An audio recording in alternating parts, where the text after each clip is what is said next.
Simple recipe Marathi खवय्येमध्ये तुम्हा सर्वांचे मनापासून खूप खूप स्वागत। आज आपण अतिशय सोप्या पद्धतीने झटपट पौष्टिक आणि चविष्ट अशा मूग डाळीच्या पुऱ्या बनवणार आहोत। या पुऱ्या तुम्ही नाश्त्यामध्येही खाऊ शकता किंवा लहान मुलांच्या टिफिन मध्येही देऊ शकता। लहान मुले या पुऱ्या नक्कीच आवडीने खातील। चला तर मग लगेचच रेसिपीला सुरुवात करूया। तर इथे आपण पुऱ्या बनवण्यासाठी 1 कप मूग डाळ 3 ते 4 वेळा पाण्याने स्वच्छ धुवून घेतली होती आणि मग नंतर तिच्यामध्ये आपण भरपूर पाणी घालून 4 तास ही डाळ आपण भिजवून घेतलेली आहे। तर इथे तुम्ही पाहू शकता आपली जी मूग डाळ आहे ती एकदम व्यवस्थित अशी भिजलेली आहे। आता आपण या डाळीमधील सर्व पाणी काढून घेऊयात आणि ही डाळ आता आपण एका मिक्सरच्या भांड्यामध्ये टाकून घेऊयात।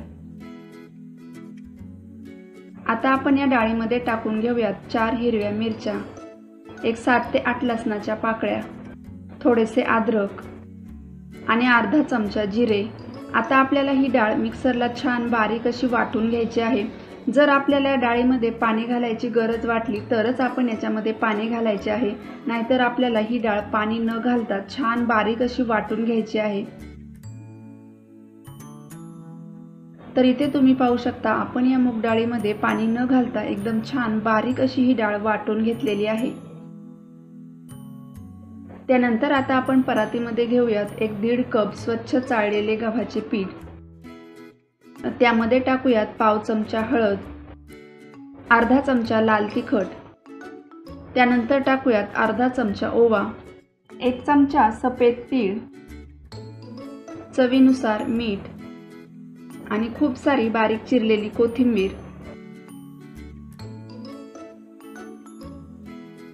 आता आपण या पिठामध्ये आपण जी मूग डाळ वाटलेली आहे ती सुद्धा टाकून घेऊयात। आता आपण हे पीठ घट्टसर असे मळून घेऊयात।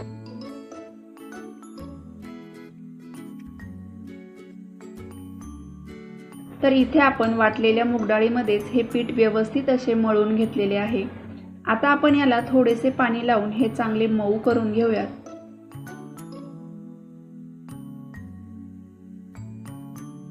तर इथे तुम्ही पाहू शकता आपण हे छान घट्टसर असे पीठ मळून घेतलेले आहे। आता आपण या पिठाला थोडेसे तेल लावून हे पुन्हा एकदा व्यवस्थित असे मऊ करून घेऊयात। पुऱ्या बनवण्यासाठी आपल्याला पीठ हे थोडेसे घट्टच मळावे लागते। तर इथे आपले पीठ व्यवस्थित असे मळून झालेले आहे। आता आपण हे पीठ 15 ते 20 मिनिट भिजण्यासाठी झाकून ठेवूयात। तर 20 मिनिट झालेले आहेत आणि आपले पीठ सुद्धा छान व्यवस्थित असे भिजलेले आहेत। आता आपण पुऱ्या लाटायला घेऊयात। आता आपण या पिठातील थोडेसे पीठ काढून घेऊयात। ते आपल्याला या अशा पद्धतीने व्यवस्थित गोल करून घ्यायचे आहे।